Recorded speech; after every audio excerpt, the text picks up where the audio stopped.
امام بخاری کا نام سنا ہے نا؟ اللہ اکبر، رسول اللہ کی 6 لاکھ حدیثیں زبانی یاد تھی امام بخاری۔ اللہ اکبر۔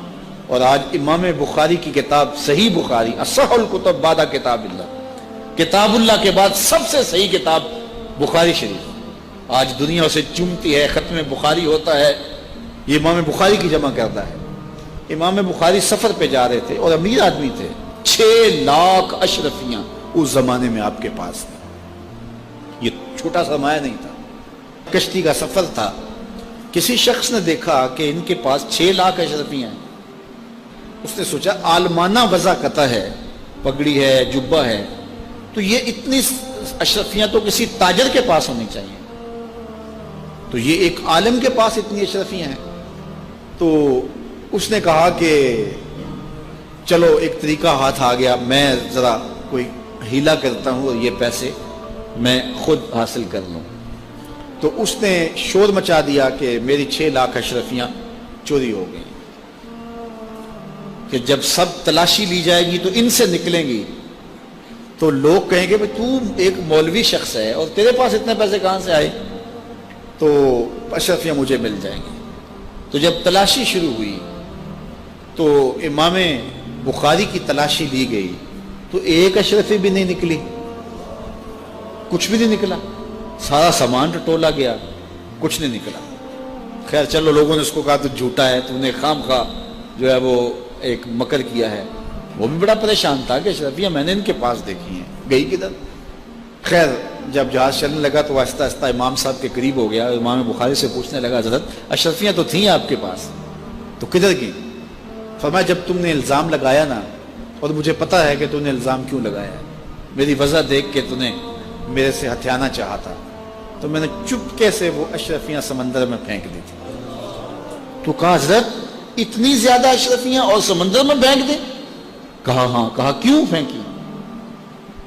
تو حضرت امام بخاری فرمانے لگے کہ اگرچہ وہ اشرفیاں میری تھیں، میری ملک تھی، اور تو نے اگرچہ یہ شور کیا تھا لیکن ایسے مجھ سے لے بھی نہیں سکتا تھا، لیکن ہو سکتا تھا کہ کوئی ایسا فیصلہ ہو جاتا اور اشرفیاں مجھے تجھے دینا پڑتی، یا کوئی آدھی آدھی کر لیتے یا کچھ ہوتا۔ تو اب میری وضع عالمانہ ہے اور میرے اوپر لگ جاتا الزام چوری کا، اگرچہ میں چور نہیں ہوں لیکن لگتا تو الزام، قیامت تک لوگ میری حدیثیں قبول نہ کرتے کہ اس پہ تو چوری کا الزام ہے۔ تو کہا میں نے اپنے کام کو محفوظ کرنے کے لیے اشرفیاں قربان کر دی۔ اتنی اشرفیاں صرف اپنے کردار کو بچانے کے لیے، اور ہم ٹگے کے لیے، چائے کی پیالی کے لیے دین بیچ دیتے ہیں، اور پھر کہتے ہیں آج علماء کی قدر کیوں نہیں ہے؟ میاں قدر ہم نے خود بیچی ہے۔ ایک ہی چیز ہے، یا پیسے لے لیں گے یا قدر لے لیں گے۔ تو یہ ذمہ داری تھی ہماری کہ ہم انتہائی حساسیت کے ساتھ جو ہے اس دور کا ادراک کرتے اور حالات کو سمجھتے، اور جن لوگوں نے حالات کو سمجھ کے قدم اٹھائے ہیں وہ کامیاب اور بامراد ہوئے۔ اس لیے علماء کو بھی بہت زیادہ پھونک پھونک کے قدم رکھنے کی ضرورت ہوتی ہے کہ وہ ایک ایک قدم پھونک کر کے رکھیں۔ اعلیٰ حضرت نے کتنی خوبصورت بات کی تھی اپنے زمانے میں۔ آپ نے علماء کو جو نصیحتیں کی اس میں ایک نصیحت کی، آپ نے کہا علماء لوگ تمہیں دیکھ کے دین کے قریب ہوتے ہیں اور تمہیں دیکھ کے دور بھی ہو جاتے ہیں۔ کہا کہ اگر تم نے سنن غیر موقدہ کو چھوڑ دیا تو لوگ سنن موقدہ چھوڑ دیں گے، اور اگر تم نے سنن موقدہ کو چھوڑ دیا لوگ واجبات چھوڑ دیں گے، تم نے واجبات چھوڑ دیے تو لوگ فرائض چھوڑ دیں گے، اور اگر تم نے فرائض چھوڑ دیے تو لوگ کہیں دین نہ چھوڑ دیں۔ اور پھر کہا اے طبقہ علماء، تم نے اگر مکروہ تنزیہیہ کا ارتکاب کیا تو لوگ مکروہ تحریمیہ میں پڑ جائیں گے، اور اگر تم نے مکروہ تحریمیہ کا ارتکاب کیا لوگ حرام میں پڑ جائیں گے، تم نے اگر حرام کا ارتکاب کیا تو لوگ کفر میں پڑ جائیں گے۔ اس لیے علماء کو آج کے دور میں نہیں، ہر دور میں اپنے کردار کو بڑا صاف رکھنا ہے۔ یہ اولاد کے ساتھ ہمدردی نہیں ہے، ساری رات اولاد جاگتی رہے اور جب نماز کا وقت آ جائے تو ماں کہتی ہے بیٹے سو جا، اب تو اذان کا وقت ہو گیا۔ حالانکہ چاہیے تھا کہ اب تو اٹھ جا، اب اذان کا وقت ہو گیا، لیکن ماں اس وقت اگر سلا دے تو کیا یہ گوارا کرتی ہے کہ میرا بیٹا جہنم کی آگ میں جلے؟ ماں اپنی اولاد کو جگائے، اس سے ہمدردی یہ نہیں ہے کہ اب اس کو سونے دے، بیچارہ ساری رات جاگتا رہے۔ ساری رات جاگنے کا اسے حکم کس نے دیا تھا؟ فجر کے وقت جاگنے کا حکم ہے جب رحمت اللہ کی بٹ رہی ہے، تو اس کو بیدار کرے، اس کو جگائے۔ کڑکتی دھوپ ہے، آج کل موسم کتنا گرم ہے، تو اگر بچہ دھوپ پہ کھڑا ہو اور اس کے پاؤں جلس رہے ہوں تو ماں گوارا کرتی ہے، بھاگ کے اچک لے گی بچے کو کہ میں اسے دھوپ سے، تمازت سے، گرمی سے بچا لوں۔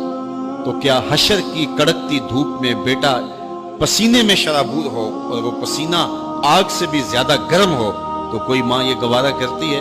یقیناً نہیں کرتی۔ تو نہیں کرتی تو اس کو اپنی اولاد کو 5 گانا نماز کا خوگر بنانا ہوگا۔ نماز کی توفیق اللہ سے مانگو۔ آج کے اس اجتماع میں یہی پیغام ہے اور یہی دعوت ہے اور یہی قرآن مجید کی تعلیمات کا خلاصہ ہے۔ 1 بار نہیں، 2 بار نہیں، 10 بار نہیں، 20 بار نہیں، 100 بار نہیں، قرآن و حدیث کے اندر 750 مرتبہ نماز کا حکم آیا ہے۔ اب ذرا غور کیجئے، 1 مرتبہ کہہ دینا کیا کافی نہیں ہے؟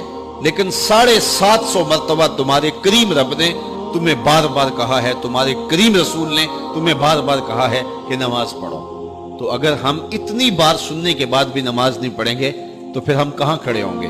اور دوسری بات ہے کہ اتنی تاکید کی گئی ہے، اتنی تاکید کی گئی ہے، تو یہ کتنا بڑا جرم تھا نماز کا ترک کرنا کہ بار بار کہا گیا ہے۔ جب آگے سامنے آگ جل رہی ہو اور کوئی دوڑ کے چھلانگ لگانا چاہ رہا ہو تو پھر ماں کی ممتا اتنی ہوتی ہے کہ اس کو 100 بار بھی روکنا پڑے تو بچے کو روکتی ہے، اس لیے وہ جانتی ہے کہ آگے آگ ہے، اور اگر میں اس کو نہ روک پائی تو سیدھا آگ میں چھلانگ لگائے گا۔ اللہ ماں سے بھی زیادہ پیار کرتا ہے، رسول اللہ ماں سے بھی زیادہ پیار کرتے ہیں، اس لیے 1 بار نہیں، 2 بار نہیں، 10 بار نہیں، 100 بار نہیں، 750 مرتبہ کہا کہ تمہاری نماز نہیں چھوٹنی چاہیے۔ رسول کریم صلی اللہ علیہ وسلم نے ارشاد فرمایا، اگر تم میں سے کسی شخص کے دروازے کے سامنے سے نہر گزرتی ہو اور وہ دن میں 5 مرتبہ وہاں سے غسل کرتا ہو، صحابہ مجھے بتاؤ اس کے بدن پہ کوئی میل کچیل رہے گا؟ تو صحابہ نے عرض کی، اے اللہ کے رسول، اس کے بدن پہ کوئی میل کچیل نہیں رہ سکتا جو دن میں 5 مرتبہ غسل کرتا ہے۔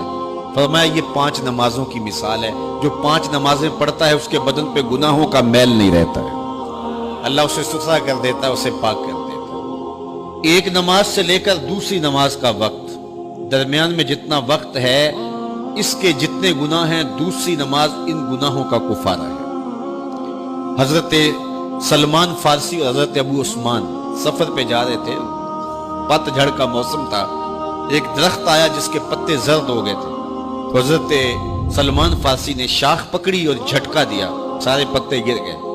تو کہا، ابو عثمان تو نے مجھے پوچھا نہیں کہ یہ میں نے کیوں کیا ہے؟ حضرت ابو عثمان نے کہا، میں نے نہیں پوچھا، آپ بتائیں آپ نے ایسا کیوں کیا ہے؟ تو حضرت سلمان فارسی کہنے لگے، ایک دن میں رسول اللہ کے ساتھ تھا، سفر پہ تھا، ایسے ہی ایک درخت آیا جس کے پتے زرد ہو چکے تھے، حضور نے شاخ پکڑی، جنبش دی، جھٹکا دیا، پتے گر گئے۔ حضور نے مجھے دیکھا اور کہا، اے سلمان تو نے مجھے پوچھا نہیں کہ میں نے ایسا کیوں کیا؟ تو میں نے کہا، بندہ نواز آپ بتا دیں آپ نے ایسا کیوں فرمایا ہے؟ فرمایا، سلمان جس طرح میں نے اس شاخ کو جنبش دی اور اس پر کوئی بھی پتا نہیں رہا، سارے گر گئے، جب بندہ نماز کے لیے کھڑا ہو جاتا ہے بدن کے سارے گناہ جڑ جاتے ہیں۔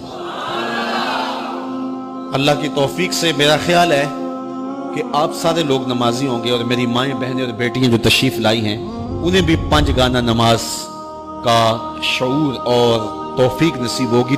آج ہم یہاں سے عزم کر کے جانا ہے کہ ہمارے خاندان میں، ہمارے رشتہ داروں میں، ہماری اولادوں میں اگر بدقسمتی سے کوئی بے نمازی ہے تو آج عزم کر کے جائیں کہ وہ بے نمازی نہ رہے، اتنے زور سے تبلیغ کریں گے کہ وہ نماز پڑھنے پہ مجبور ہو جائیں۔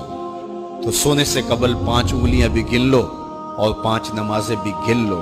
جو کہا گیا مجھے امید ہے کہ یقیناً یہ آپ کی روحوں تک اترا ہوگا، اور اگر بدقسمتی سے کوئی بے نمازی ہے تو آج کے بعد بے نمازی نہیں رہے گا، اور ہم اپنے ماحول میں اپنی اولاد سے اگر پیار کرتے ہیں، حقیقی پیار ہے ہمیں، تو پھر ان کو 5 گانا نماز کا عادی بنانا ہوگا اور ان کی